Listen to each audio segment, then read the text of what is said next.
in listen-only mode. Oh, I guess I should get started. Okay, hello everyone. We're going to get started with our webinar today on codes and standards. I'm Kerry Garcia, the statewide local government energy efficiency best practices coordinator. We're going to working with CEC, the statewide energy efficiency collaborative, to kind of give you some information about some of the codes and standards programs that are available for local governments. And we have Misti Bruceri here on behalf of the statewide codes and standards program to talk a little bit about local energy codes and some of the case studies and technical assistance that is available to local governments for local ordinances or REACH codes. So I'm just going to give a little intro about Misti Bruceri. She has worked in energy efficiency sustainability for more than 20 years. As a principal of Misti Bruceri and Associates LLC since 2007, she provides technical consulting services to private firms, nonprofit organizations, and utilities. Ms. Bruceri serves as a developer and subject matter expert for the codes and standards REACH codes compliance and improvement teams. She is also the developer of the Title 24 Reference ACE tool for quickly researching the CEC standards and supporting documents. For the past 15 years, Misti has been working with local governments and utilities to support policies that encourage efficient buildings and development. So today we're just going to basically have a quick intro that I kind of sort of just gave, but I'll let Misti do that again. We're going to talk about localenergycodes.com, the technical assistance that we have available, and then some case studies, and we're going to follow up with some Q&A from folks on the phones and on the webinar. So Misti, I will leave it to you. Okay, thank you very much, Kerry. I also want to say thank you to the Local Government Commission and the CEC Collaborative for hosting the webinar today. I really appreciate the opportunity to present to the group. As Kerry said, my name is Misti Bruceri, and I'm presenting today on behalf of the Codes and Standards team. I think some of whom are actually going to be on the webinar. We do have a Q&A at the end of the presentation, but also please do feel free to type in any questions. I'm happy to stop if you have a particular question about a particular slide. I guess we'll go ahead and get started. I'm going to talk a little bit about the REACH Codes program today, but I'm going to start by doing a brief overview of the Codes and Standards program for those of you that aren't really familiar with it. The program addresses both building codes and appliance regulations, kind of in a holistic way. It starts from the very beginning of the process with a planning and coordination sub-program, which works internally with the voluntary programs to make sure to coordinate activities where it's possible. And then the advocacy programs actually are the meat of the Codes and Standards program. The advocacy teams propose code changes at both the state and federal levels. And this is where the program claims its savings is based on these activities.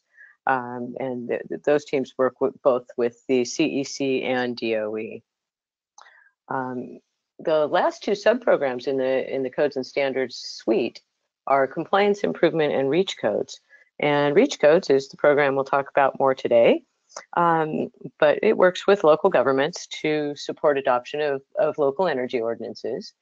And the Compliance Improvement team provides training, education, and a myriad of resources to support the industry, the whole industry. Highly encourage you to take a look at those. There's just an amazing array of resources available. I've listed the websites for each of the sub-programs if you're interested in obtaining more information. And I will provide a PDF for Kerry to distribute to the group after the presentation. So you'll have that information if you'd like it. I have this slide here because many people look at code as kind of an end game, kind of a final resting place for measures as they move through the marketplace. And so I wanted to show this slide because really the code program is involved at every level of the process. They're there at every stage. PG&E has a pilot program right now that they're running that's a code readiness program. And in that, they often begin at, as measures are coming out of a research phase and into emerging technologies. So what I've shown here, I'm actually going to back up for a moment, and I apologize here. I'm going to give you just a little context. What I've got on the main arrow here is kind of a measures trajectory from research through the portfolio and into code ultimately. Typically, after some research on the measure, if it looks promising, it'll go into an emerging technologies program where they take a little more closer look, they test it out, make sure that it's really technologically sound and market ready. And then if indeed that's the case, measures tend to then be incorporated into some of the voluntary incentive programs and ultimately into code. But what you can see is kind of, if you think of this as a little bit of a timeline, the code readiness and advocacy groups actually get involved quite early in this process, as does the education and training component for many measures. A lot of people don't quite realize that the advocacy work actually begins very early, often when a product comes out of emerging technologies and it looks like it's going to be promising. It may be a great opportunity for a compliance option, which is actually an opportunity for compliance credit in the code. So while one doesn't think about it as being code at that point, it may fit into the code as a way of getting credit. So it's kind of encouraging people rather than requiring at that point. And then another thing that many people don't realize is that once the code is adopted, there's actually still a year and a half before the effective date. So there is still time to take action on many fronts. Even as a local government, even at adoption time, you could still take action, adopt an ordinance, and still have an ordinance in place for a year before the code actually becomes effective. Of course, if you take action a little bit earlier in the process, you get a little bit longer. But even at that date, there is still time to take action. It really is, for a local ordinance, you really can adopt a mandatory requirement at any point prior to the code becoming effective.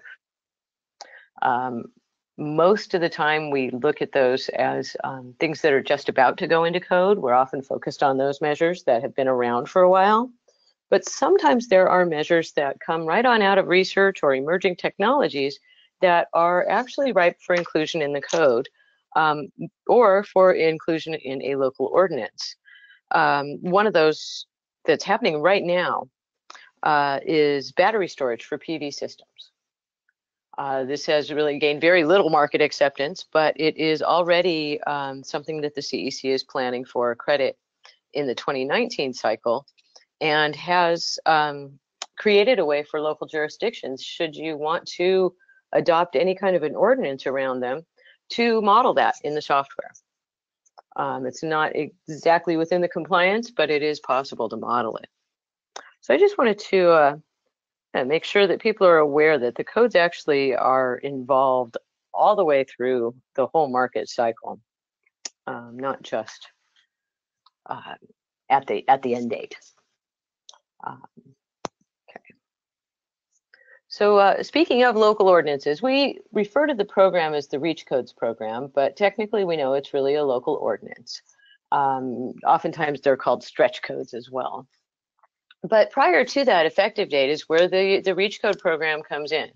The primary objective of the program is to support local governments that want to adopt and implement a local energy ordinance that requires projects to exceed the minimum state requirements. So typically our primary support is that of a technical nature, but we can offer other support as well.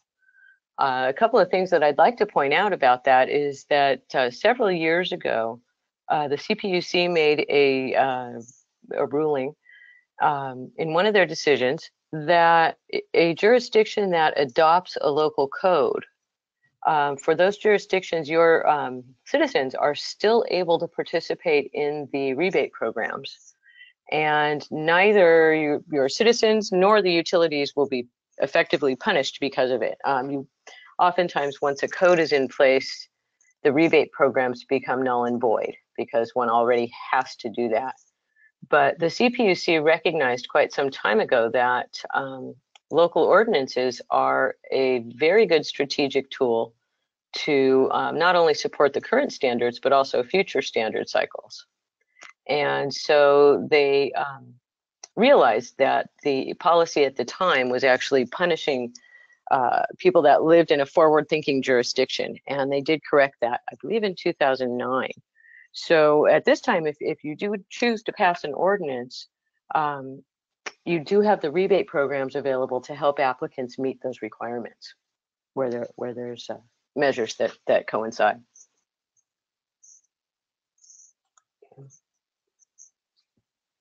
I think all of you are pretty familiar with the California Building Standards Commission's requirements for building code amendments, for local amendments to the code. The CBSE governs all of the building code, the entitled Title 24, parts 1 through 12, and also any local amendments to that code. I'm just going to really quickly run through the main requirements here. They require that any amendment be compliant with any state laws, which makes sense. Because the base case for these amendments is the Title 24 code, local amendments they also sunset with the code, and they have to be updated with each new cycle also. You have to file the amendment with the state, with the CBSE. And of course, the ordinance has to be accessible to the public. Fairly basic requirements, they apply to any amendment that is made to the building code. However, for Part 6, which is the energy efficiency standards, the CEC is actually the governing agency there, and they have a few additional requirements for local energy ordinances. And those are the ones that exceed Part 6. The first is that any ordinance has to be more stringent than the state requirements. So it has to result in projects using less energy than they would if they simply complied with the state code. In addition, an ordinance has to be cost effective. This is by far the hardest bar to meet. It's one that, and not because, I apologize, it's one that it's very challenging for local governments to meet this requirement, because it can be kind of expensive to do the analysis, and it also requires quite a bit of expertise with the code and working with the software. Lastly, this is actually not a CEC requirement. This is a federal requirement, but it comes up in this context quite frequently. And that is that an ordinance cannot specifically require applicants to use high efficiency HVAC or domestic hot water heating equipment. It cannot require high efficiency equipment for anything that is covered already by federal regulations. So where the federal government sets minimum efficiency standards, states and local government are not allowed to preempt those regulations.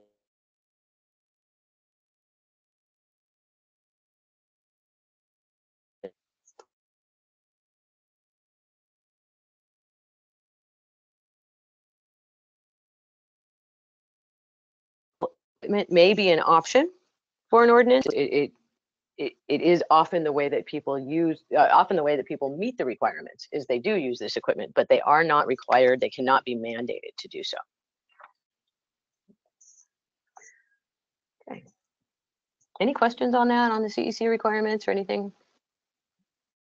No. Okay.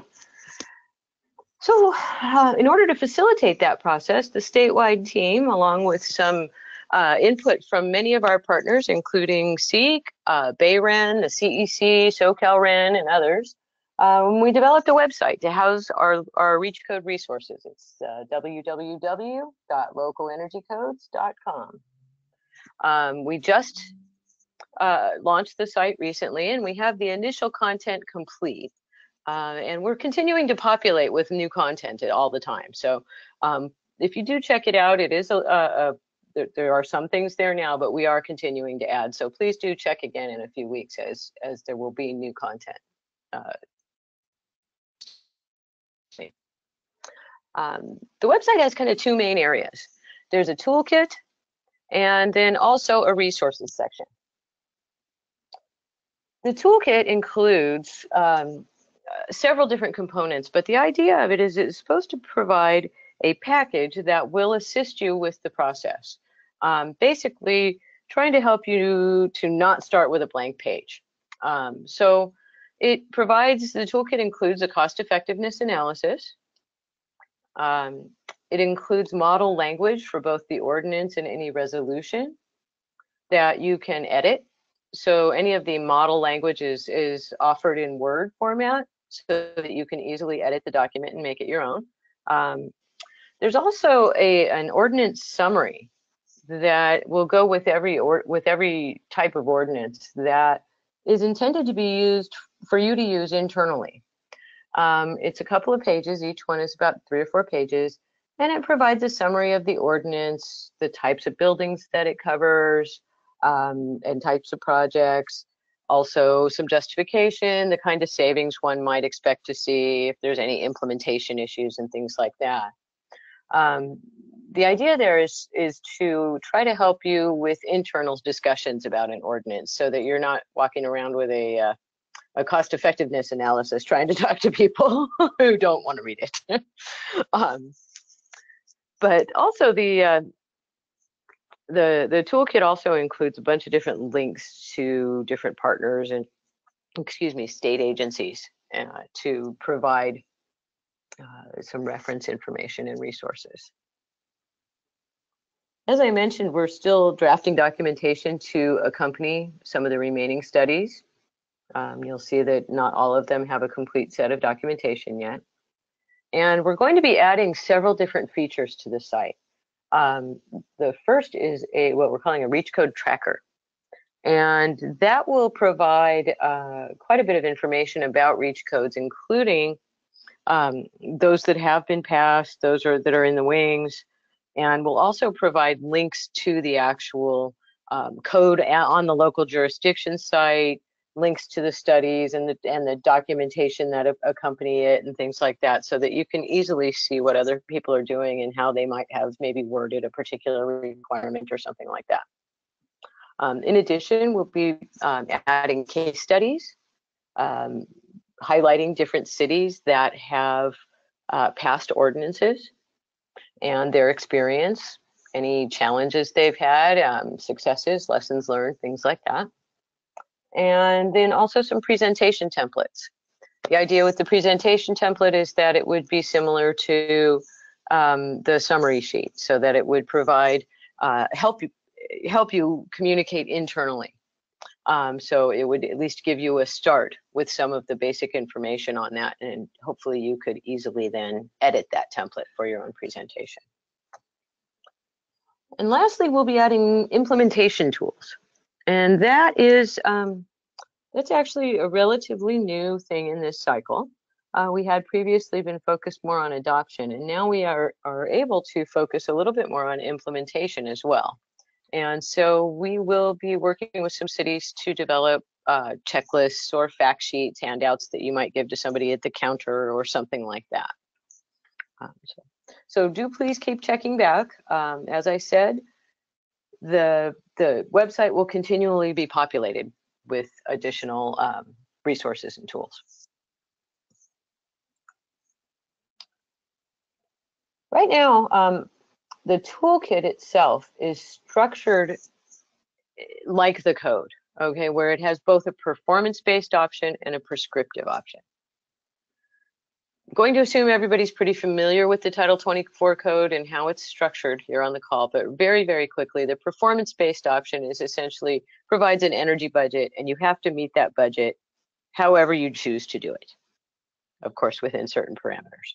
The prescriptive options are just that. They're prescribed, it's a prescribed list, something like a recipe, and there is no adjusting. With performance, you might take that same recipe and perhaps omit something and add something else you like better. But with prescriptive, you have to meet every single requirement. So we have the toolkit set up in the same way, and the ordinances as well.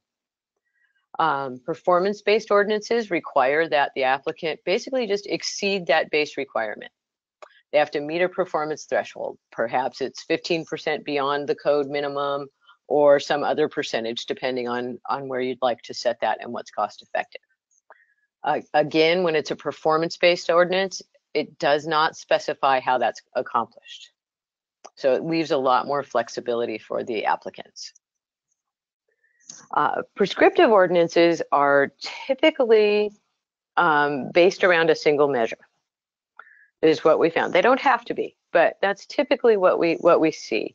And it's often a measure that tends to be outside the performance calculation.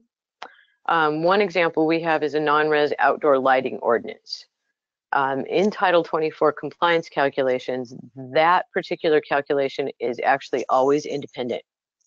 It's not combined with any other features in the building. So it can easily be set aside, and an ordinance just around that particular application can be created pretty easily. We have other ordinances that are single measures for measures that are actually in the code. One of the considerations if you pass an ordinance like that is that you have to ensure that the building department is trained and aware of the requirement and is looking for that particular measure when they're reviewing the compliance submittals. So looking at just one of the ordinances we have on the website, I just wanted to show you pretty quickly how it's structured. Once you select an ordinance, you can use the button and it drops down this list of documents. Each document can be downloaded individually, or you can also download a zip file with all of the documents for that ordinance. So if you really want to just get everything about that ordinance, you can do that. One of the things I wanted to let you know is that we require that you register with the site in order to download any of the documents. You can peruse the site, browse all you want, but when you want to download, we do require you register, and that is really just so that we can track the activity on the site and how many times the resources are being downloaded. It's a very short registration. All we really ask is your name, email, and jurisdiction or company. It's a very straightforward website. I also wanted to show you this just an excerpt from the resources page. This is really just one piece of it, but we have also lists for all of our partners. We have the RENs, we have all the utilities, we have local government commission, but we also have a section that takes you to all of the state agency sites that are associated with local amendments. For example, the Building Standards Commission has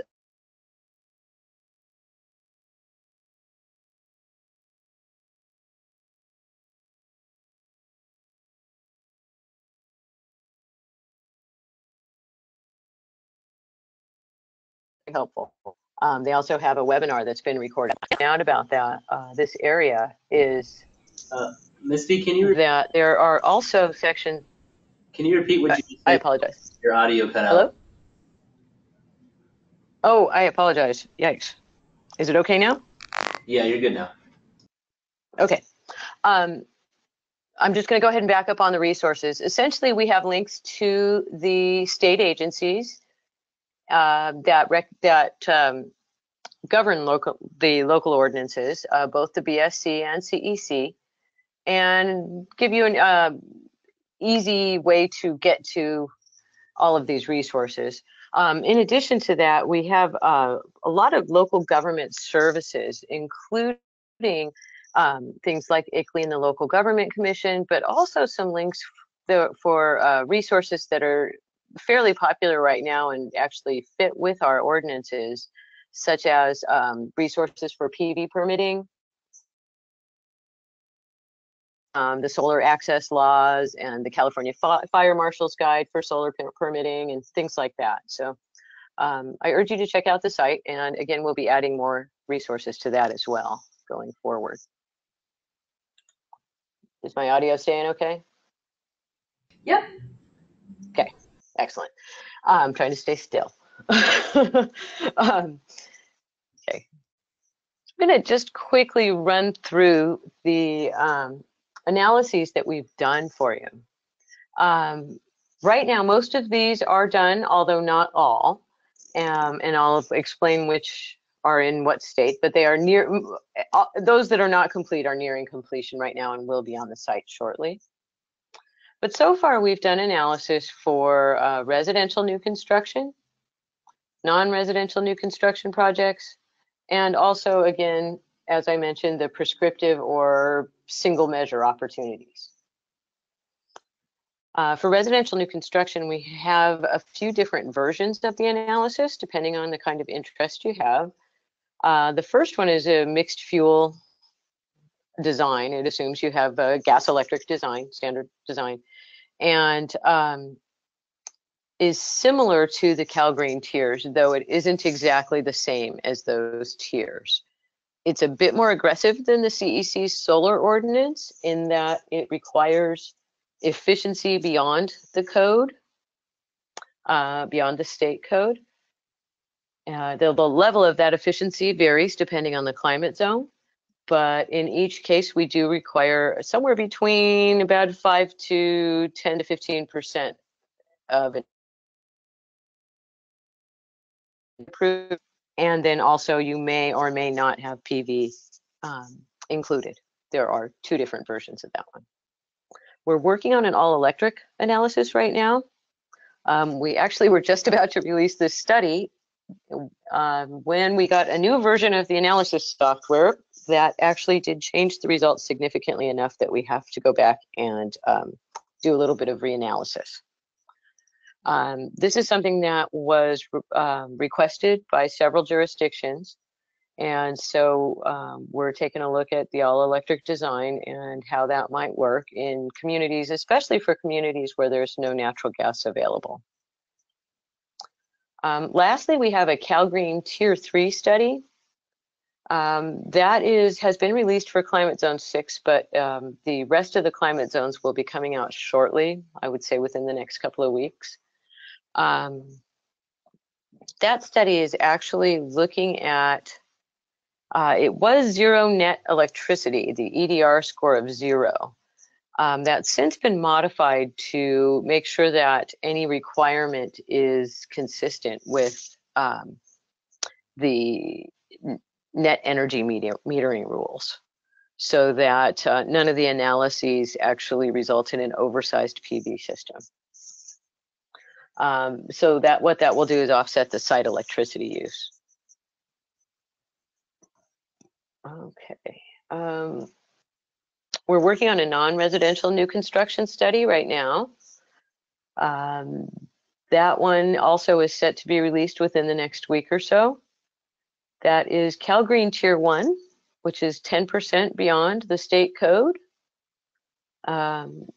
We have not had any requests to be more aggressive at this time and have not investigated anything more aggressive, but we do mostly work by request. So if you are interested in particular ordinance types or analyses, please do give us a call, contact us, and let us know. We may or may not be able to help you, but we're certainly willing to give it a try. Lastly, we have these three single measure opportunities available. I mentioned non-res outdoor lighting. There's also a study for cool roofs. It's actually one of the most comprehensive scopes we have. That applies to residential and non-residential buildings, new construction as well as retrofits. So that is something that is appropriate in most climate zones. Of course, there are a couple that cool roofs don't make sense for, but where they make sense, the analysis does cover that climate zone. This is one of the measures I mentioned, though, that is actually part of the code, and somebody could use the cool roof credit in the code to obtain compliance credit. And so if you pass a measure, an ordinance like this that includes a measure that's in the code, you have to make sure the building department's aware of that and that they're trained and ready to handle those compliance submittals and ensure that somebody hasn't already claimed credit for a measure that's in your ordinance. Okay. And lastly, we have a study that was also done with the CEC. It began with the CEC, and then the utilities did a bit of additional research for the cities of Oakland and San Francisco. And that is regarding electric vehicle charging infrastructure, primarily for multifamily and non-residential buildings, large multifamily. And that's also available on the site. We are working on some additional studies. And again, as I said, we do work mostly by request. So if you are interested, please do contact us and let us know what type of a study you're interested in, and we can talk about specific. I wanted to kind of run through some of the customized studies we've done based on that initial core group, just to give you an idea of some of the different types of work we can do depending on what your cities or your county is interested in. A couple of these that we've done, the city of Healdsburg actually, upon reviewing our initial CalGreen analysis, asked us to do a slightly revised analysis because their electric rates are actually somewhat lower than PG&E's. And so they were concerned that with the lower electric rates, the savings may not be enough to offset the cost, that it may not be cost effective for them. And so we were able to take our existing runs and our existing work and easily modify that to show Healdsburg that, in fact, even using their rates, it still was cost effective. And they have since passed an ordinance. Right now, we're working with the city of Berkeley. I'm going to have to provide a little bit of context on this one. In the 2016 code, there is no prescriptive option for new construction projects, for residential new construction projects, to use electric water heating equipment. You're allowed to do it, but you have to do a performance run in order to do it. And so the city of Berkeley has a situation, and they've asked us to take a look at what a prescriptive option might look like. The way that a compliance option typically is structured is that one has to ensure that the option will not use any more TDV energy than the requirement in the first place. And so because we have these base runs in place, we're easily able to check and see what it might take to make a heat pump water heater comply and, again, use the same or less energy than a base case water heater, which for the code is an instantaneous natural gas. So that's allowing us to look at that compliance option. If there's interest, right now we've only had interest from the city of Berkeley, but if there's interest, we can expand that study to include other climate zones. It's limited to climate zone 3 right now. Again, just contact us if you do have any interest. Another kind of a customized analysis that we did was for the town of Portola Valley.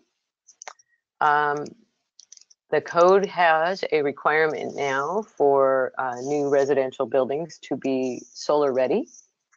And part of that requirement is that the plans have to indicate a path and have a space for the conduit for a PV system.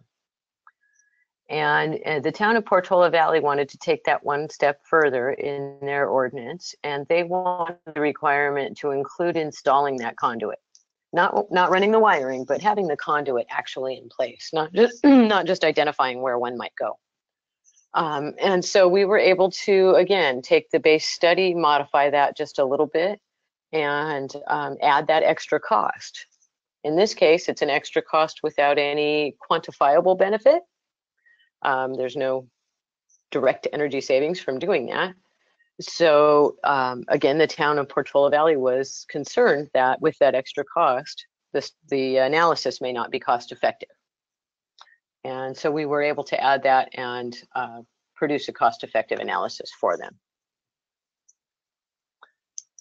Lastly, we're working with the city of Chico. And this is, right now, it's a custom analysis, but it's a brand new analysis. It's not a revision of any of our existing analyses. This is an ordinance that will cover existing homes, only for the case of a substantial remodel, though. We've had many different requests to find a way to help cover existing homes.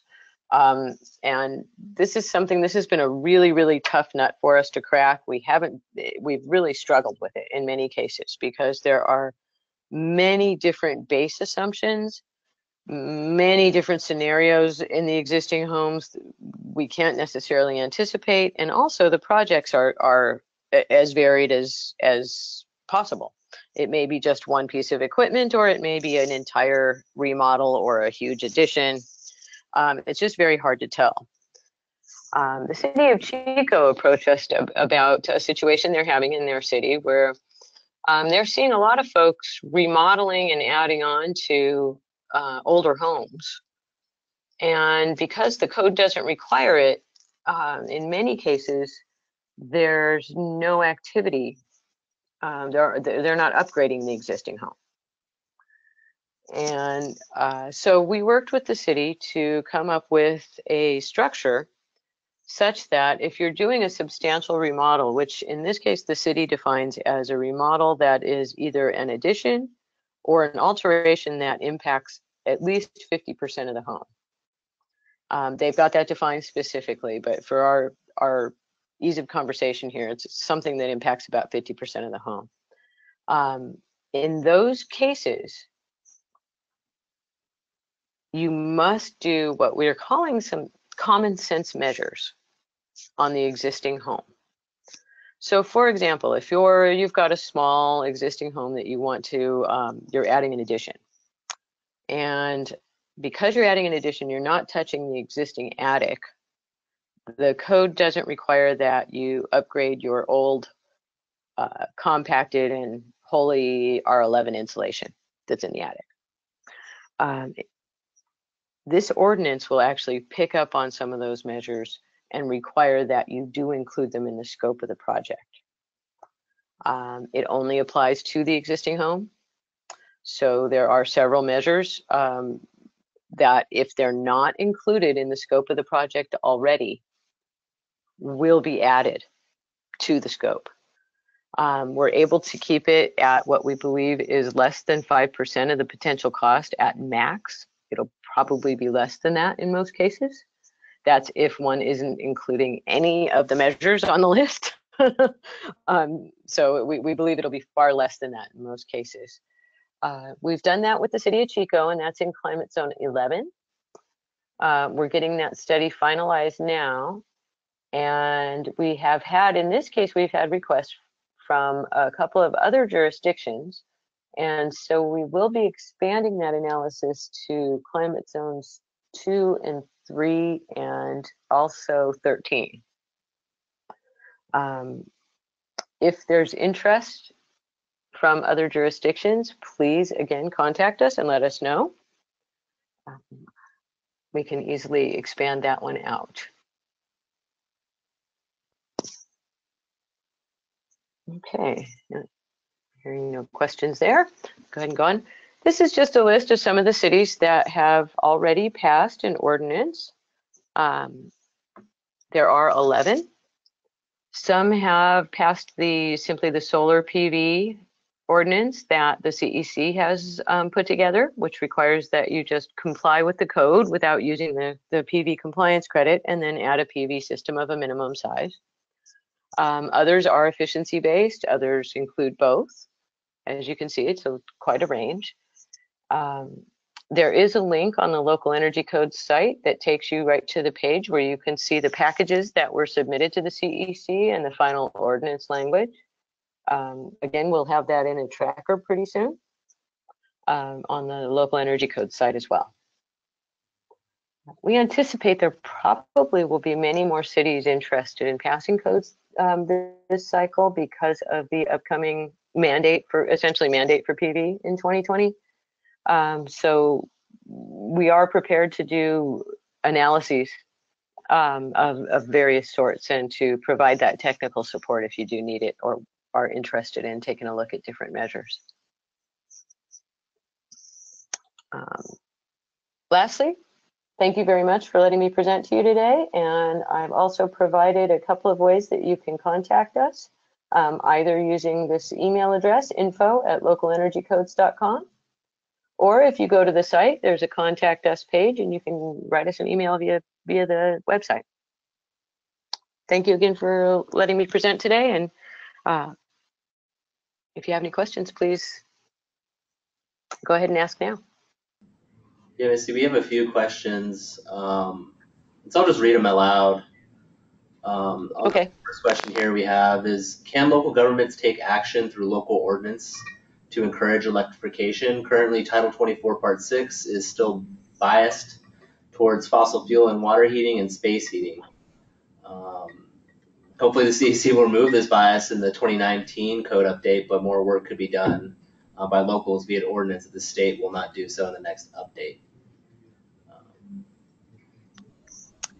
Well, I hate to speculate on what a local government might do to encourage it, but I will tell you that in 2019, I just went to a CEC workshop on Tuesday, and they are planning in 2019 to also include an electric baseline as well as a natural gas baseline in the code. So I think that will help with creating some neutrality, some fuel neutrality there. But there are, of course, the local jurisdictions have the authority to encourage and mandate various types of equipment, but you have to be very careful that you don't have a preemption or other issue like that, that there are rules that you have to follow. So within certain guidelines, yes, there are ways that you can encourage the development that you're looking for. I'm happy to talk with somebody offline about that a little bit more too. Okay.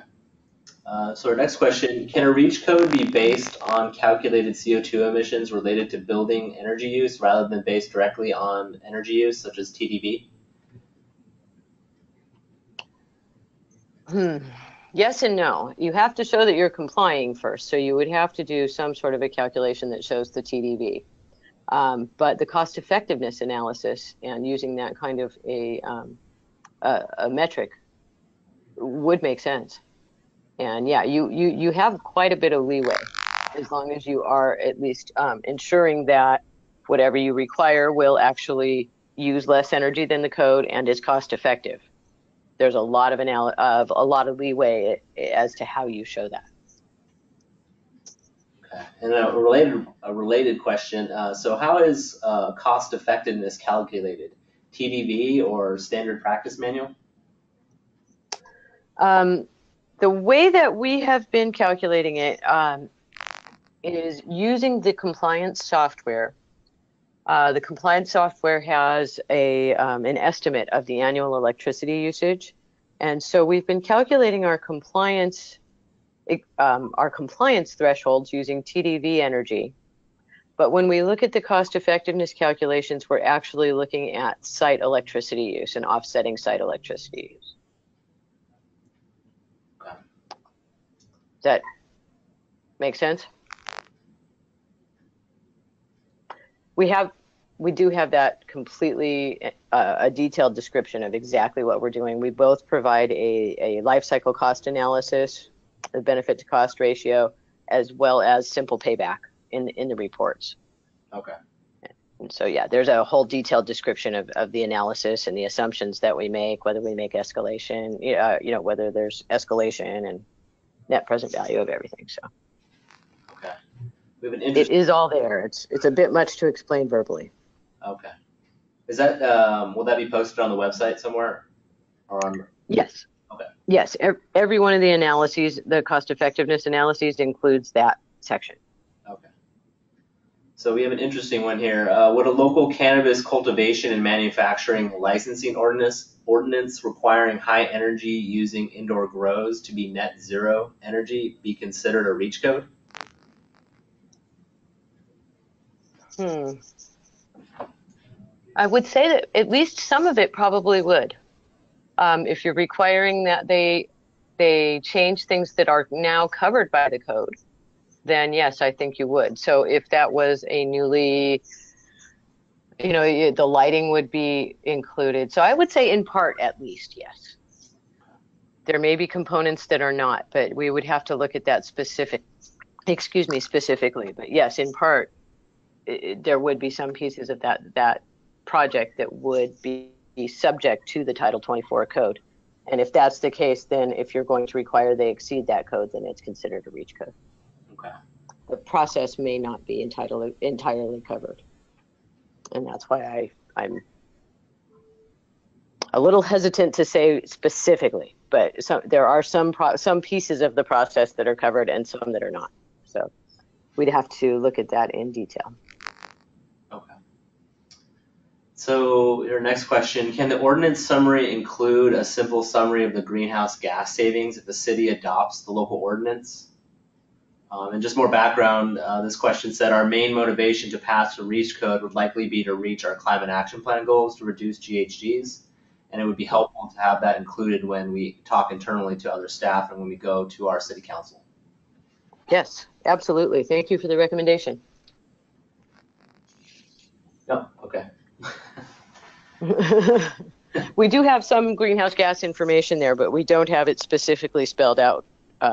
We have percentage savings and things like that and what our assumptions are, but it's not specifically spelled out, and we could easily do that. Okay, and a slightly related question. We're interested in looking at expediting the development review process for buildings that meet a certain voluntary green threshold.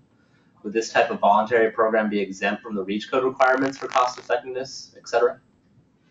If it's voluntary, yeah. Okay.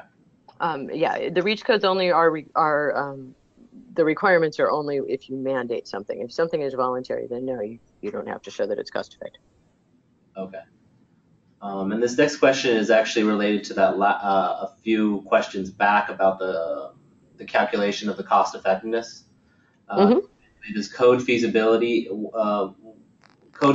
assessments are based on what?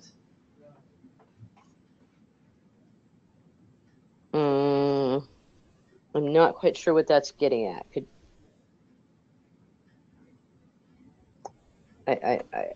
What exactly are you asking there? Is it about the economics, or? I'm sorry, I'm not quite following that one. Okay, that's what we got here for now. Maybe she can provide additional information in a minute. We'll move on to the next question. Okay, because yeah, the only thing I could say maybe is that we do look at the in order for something to be feasible, it has to be cost effective. And so from a residential perspective, we use the CEC's rules about that, and they assume a 30-year lifetime. We typically don't recommend things that have a 30-year payback, as that tends to get a bit iffy. But we look a little bit more. What we found is in looking at our analysis, we've got about between a 10 and a 15-year payback on most of these performance-based ordinances, and so they're cost effective at that point, and we think that becomes more feasible. I'm sorry, that's the best I've got for an answer for that one. I think that works for now, Misty. Thank you. Okay. Okay. For the last question we have here: can local building? Oh wait, I think we got a follow up here. So, I guess how compliance would be tracked? I guess I don't know. I think that's a separate question. Let me go back to the other one real quick. So, can local building ordinance apply to certain building types, e.g., non-residential buildings less than 20,000 square feet, for example? Absolutely. Oh, sorry. Go ahead. I didn't mean to cut you off there. No, that's fine. Yeah, you can set that requirement for whatever type of building that you need. If there's a particular type of building that you want to target, or a particular type of technology that you need to target in your jurisdiction, you can make that requirement, provided, of course, it meets all the rules. Okay.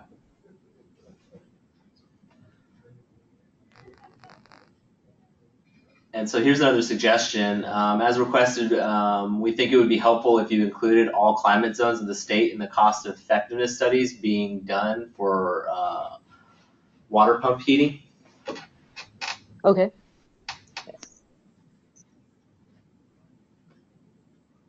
Great.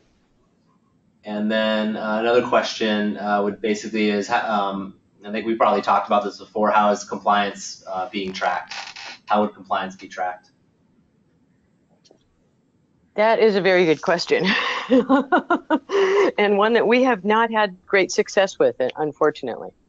That's something that would be tracked at the local government level. And it has been something that we've had some challenges getting that information back from local governments. We're hoping, and actually we're working with Bayren right now. They are just starting a project that we're going to be working on as well to look at ways to improve that.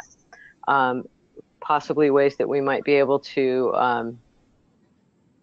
add on to software that's already in use or something like that to make it as easy as possible for jurisdictions to track the impacts. We've got a couple of ideas, but there isn't a single process in place at this time, and it's something that has been a big challenge. Okay. And the last question, or not really posed as a question, maybe it's like a walkthrough. So the folks at Arcata look like they're interested in a prescriptive compliance option for heat pump water heaters and for space heating water heaters, or space heating heat pumps. Can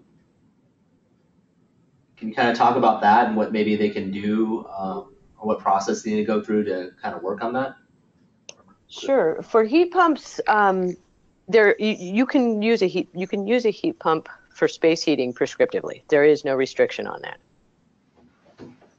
that. So there's no need for a prescriptive compliance option as far as space heating.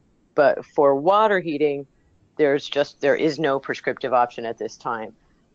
If you guys are interested in passing an ordinance in Climate Zone 1 up there, that's something that we can add to the analysis we're doing and take a look at what the impacts of that might be.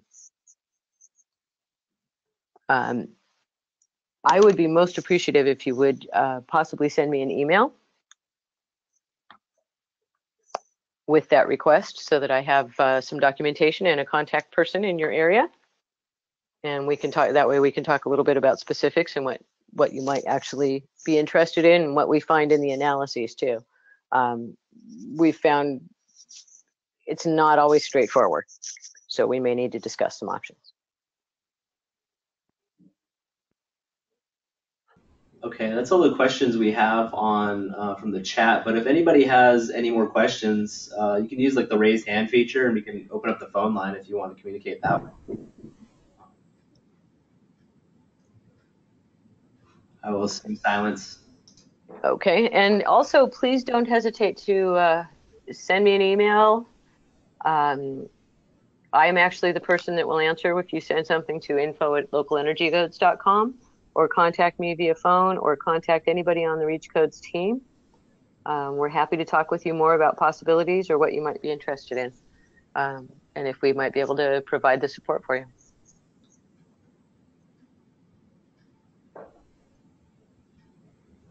Okay, it doesn't look like we have any questions, so just thank you very much, Misty. I think this is really great. Alrighty. Be sure to contact Misty if you have any questions. She's there to help folks get things moving along. She's a great resource, so definitely take advantage of her as best you can.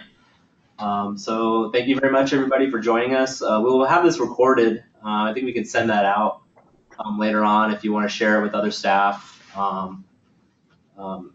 And just want to take a look at it for later if folks weren't able to attend. So I think that'll do it for today. All right. Thank you very much, Carrie. All right. Have a good day, everybody. Thanks.